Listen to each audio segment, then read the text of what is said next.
In this video, I'm gonna teach you how to reset Bose Soundlink Mini. It's a very easy process, so make sure to follow along. If you have the Soundlink Mini from Bose and seemingly it stopped working, or for whatever reason you are having trouble with its features like charging and so on, then you can perform a reset. This can often help fix issues attributed to the hardware.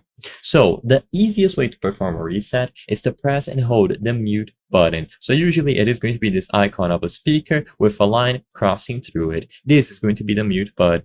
Press and hold this for about 10 seconds or until you see the LEDs flash. So these LEDs are going to flash while holding it down. So keep holding this button down for 10 seconds until you see these LEDs appear and blink.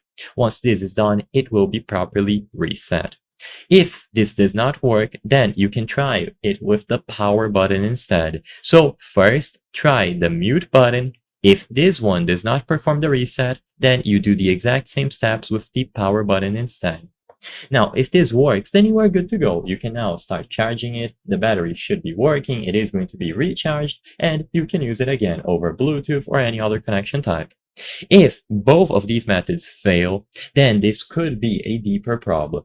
Ensure that the speaker has sufficient charge. Plug it into a power source and let it charge for a while. I would even give it some hours. Then try to power it on again. If it still doesn't power on even after you charge it, then you can try doing the reset now. Maybe when you did the reset previously, it was out of battery, so that's why it didn't work. So try it when it is fully charged for sure.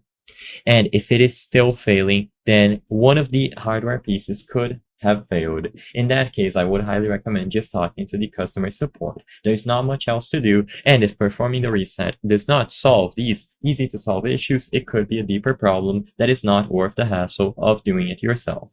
I hope I was able to help you on how to reset Bose Soundlink Mini. If this video helped you, please be sure to leave a like and subscribe for more very easy tips. Thank you for watching.